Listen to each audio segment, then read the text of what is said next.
Labdien, mīļie draugi! 23. iemesls, kāpēc Inkrūzijas ir sapņu bizness. Ceļot patīk mums visiem. Lielai daļai patīk Ēģipte, Turcija, viss iekļauts.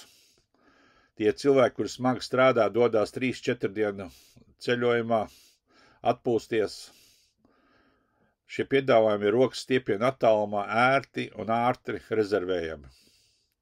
100% atbalsta tos, kur ceļo uz Ēģipti un Turciju ar bērniem. Viņiem tas ir super. Otrā kategorijā ievietoja cilvēks, kuriem patīk mazliet sarežģītāk maršruti, kā Kanārijas salas, Spānija. Silts, pludmales, nav dārgi.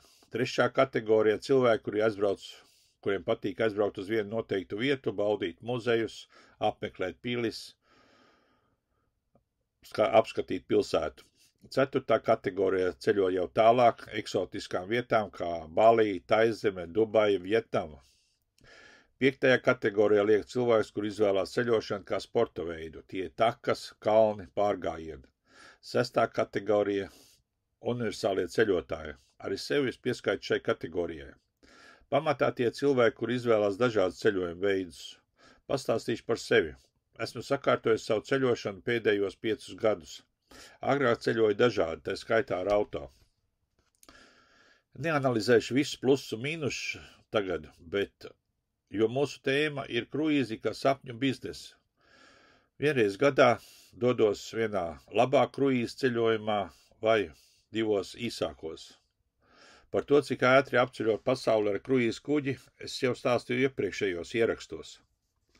Katru rītu es savā pilsētā izvēlies, kādā veidā to apskatīt. Es izvēlos staigāt ar kājām, 2 vienā, gan sportiņš, gan pilsētas apskati.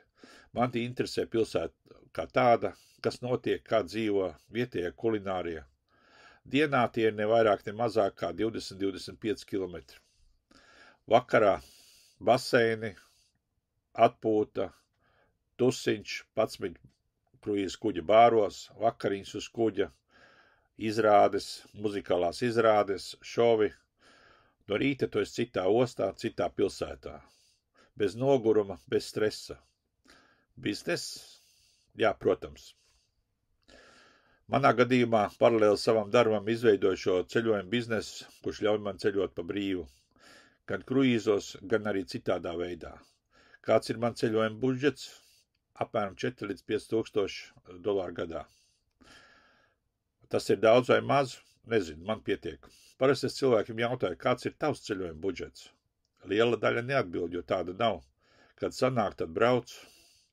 Kad nesanāk, nebrauc nekur. Salīdziniet savu ceļojumu budžetu. Ja jūsu ceļojuma budžets jūs neapierina, welcome club. 94% no visiem, kuri pirmoreiz aizbrauc kruīzā, turpina to darīt atkal un atkal. Fantastiska statistika biznesam, ja runājam par biznesu. Uzziniet vairāk, piesakieties WhatsApp, individuālām Zoom. Draugi, tiešām tas ir sapņu biznesa. Padomājiet paši, ceļot pa brīvu, tie ir fantastiski papildus ienākumi ģimenes budžetā, nauda paliek ģimenē. Jā, protams, šeit var gūt lielākus ienākumus, un ir daudz cilvēku, kuriem tas ir kļūst par vienīgo ienākumu avotu. Sapņu biznesa. Cilvēki ceļo, un tavs biznesa plaukst. Tas ir tik vienkārši. Paldies, lai jums forša diena!